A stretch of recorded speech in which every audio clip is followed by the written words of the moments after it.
everyone, Joe again. Welcome back to the channel. Today I'm going to be doing a little ditty of a video, and I'm sitting here in front of my bookshelf for a reason. It looks sort of messy for a reason. This is my second time filming a video. The last video took 30 minutes to film, and I'm going to blast through this one because I realized my ability to describe things is miserable.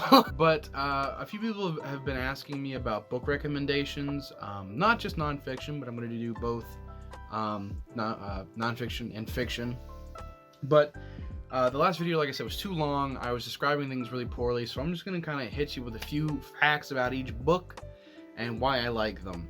And I realized a lot of the reasons I like a lot of these books is for the same reason, and you'll see that. But still, stick around. Hopefully you find a book that might interest you, and I'll leave all the links to each book.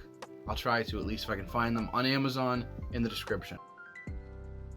First book we're going to start with is probably obvious for some of you who know me, but it's Gettysburg, A Testing of Courage by Noah Andre Trudeau.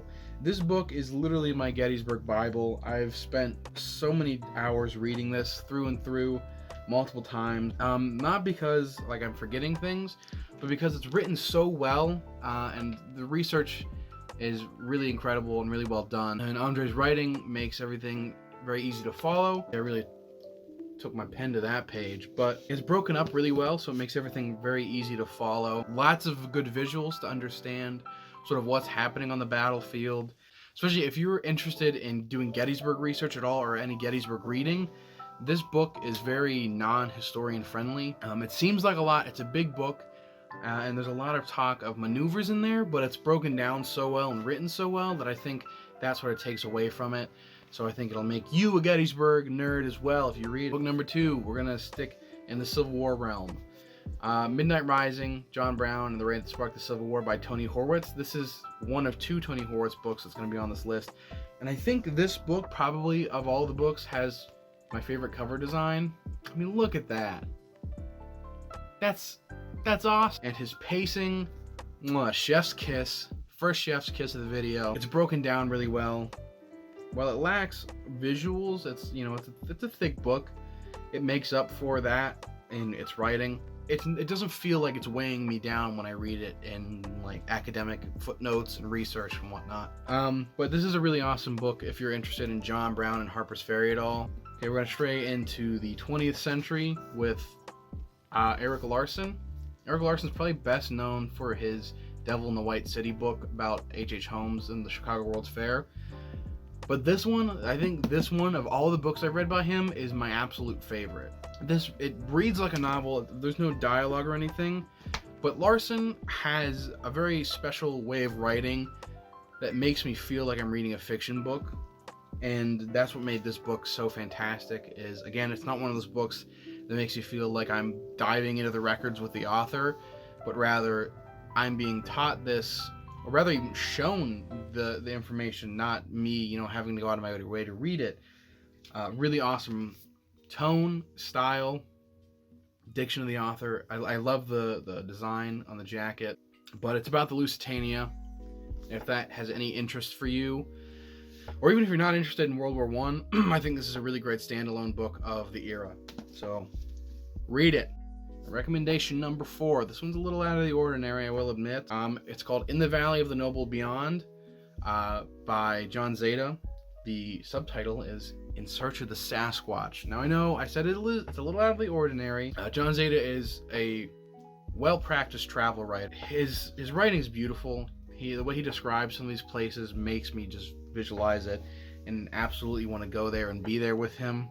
But also the subject of the book, something I thought I was going to hate, that I ended up really loving, because he just talks a lot about not like, oh, I'm hunting for Bigfoot today, but rather, why people believe in Bigfoot. If it transcends literal physicality and like evidence and factual support into the spiritual, or whether there's a cross section of both of those things that make people believe in Bigfoot. But it also talks a lot about native issues, which I thought was interesting. Next one on the list, Washington Spies, the story of America's First Spy Ring by Alexander Rose. The TV show Turn Washington Spies is based on this, and a really good book. I like the book a lot better than the TV show. because there's a lot less melodrama throughout. Alexander Rose is a fantastic historian. He's an acclaimed historian according to the book, and it shows. The research in this is chonky, very thick research section, and the writing, again, as I said, there's a lot of things that you'll notice throughout this video that are the same why I like a book, and that's the writing style. And I guess that's kind of really basic and poorly describing it, but you know me. Feels like I'm reading the script for the TV show, not a historical book. If you're interested in the American Revolution, definitely pick this up. Avoid Brian Kilmeade's book on the same topic because it's terrible. Confederates in the Attic, Dispatches from the Unfinished Civil War. This book is about sort of the lost cause as it affects the modern day South, as well as reenacting, which is kind of like an interesting hobby that a lot of people have. Well, it's more about sort of understanding the lost cause and why people believe in the lost cause or things along that line, how the South is still affected by the Civil War, views the Civil War. It still is a really, really funny book. Horwitz, I think, is at his best here, and it's probably his most best-selling book. It's a Pulitzer Prize winner, so you know it's gonna be darn tootin' good. But it doesn't weigh you down in any sort of research. It's basically a travel journal of his time across the South. The characters throughout the book, chef's kiss number 2 of the video, I believe. So if you're not even interested in the Civil War, I'd still recommend reading this because I think it helps us understand a lot of what we're going through in America today. Final nonfiction recommend: October Sky by Homer Hickam, formerly Rocket Boy. I was obsessed with the movie October Sky when I was like 12 in middle school or whatever, and I got the book and read it in it's a thick book, but it's a fantastic story, really interesting story of these kids in a West Virginia coal town who build rockets from scratch and dare to dream and be creative. It's funny, it's sad, it's interesting, it's got everything you want. Part 2, I'm going to try to blast through these. These are fiction. We'll start off with our first fiction recommendation, The Martian. I think this is a pretty obvious one. It's written very, very well. It's hilarious. It's got a lot of dark humor, which I like. I like a little twinge and knife in the back when it comes to comedy. Weir certainly wrote Mark Watney extremely well as a character. I believe probably most of it is his personality, but still, this book, I'm not going to give it a chef's kiss, but I'll give it a pat in the face. How about that? Next fiction book, Forrest Gump by Winston Groom.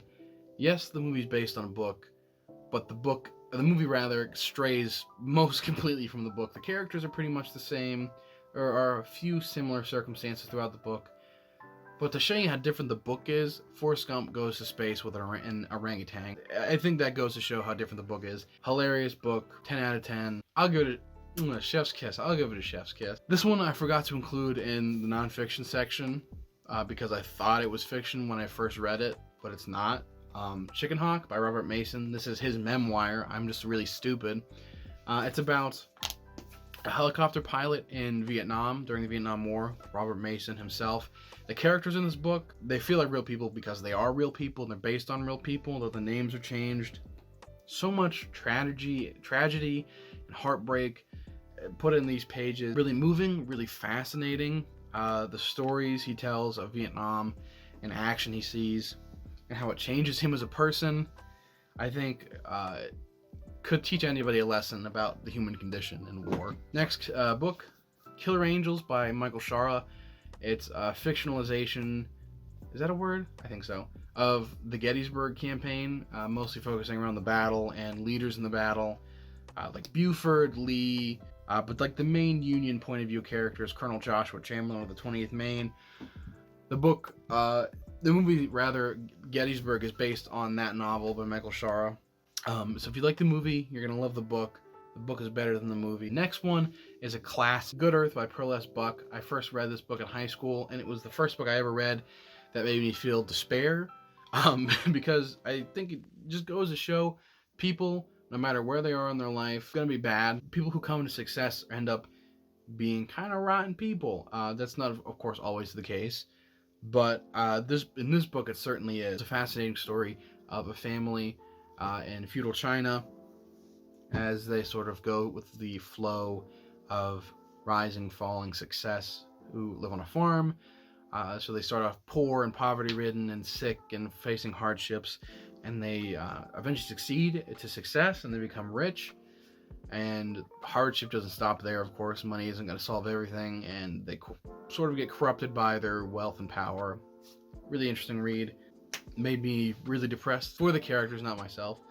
But the only other book that's ever done that to me is a book I just recently read. It's the only graphic novel, aka manga in this case, on the sheet, wrap list here, but No Longer Human, drawn by Junji Ito, original story from the novel No Longer Human by Osamu Dazai. Yeah, Dazai was one of Japan's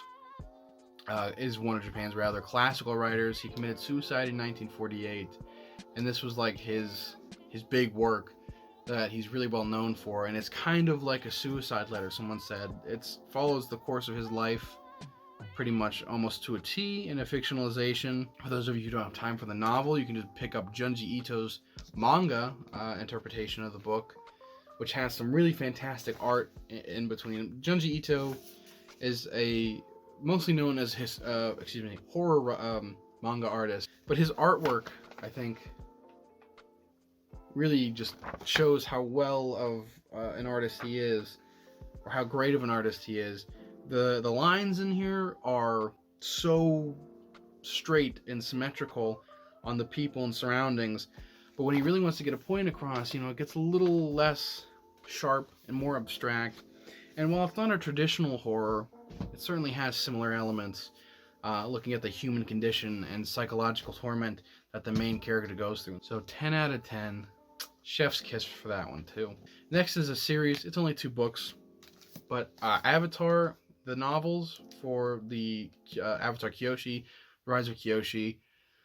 I'm a huge fan of Avatar. Laugh, if you will, but it's an awesome show. But the Kyoshi novels, really awesome young adult read. I know there's plenty of people out there who are like, well, I can't read a young adult, I'm old. I don't think that's the case at all. I felt a little embarrassed picking these up as well at Barnes & Noble, but I love them, and I'm not ashamed. I'm not ashamed of that. They're really well written, and they're violent, so they're not like it's for little tiny kids. And it's kind of refreshing to see some violence in a world where violence would most likely happen, but they can't, of course, show that on Nickelodeon.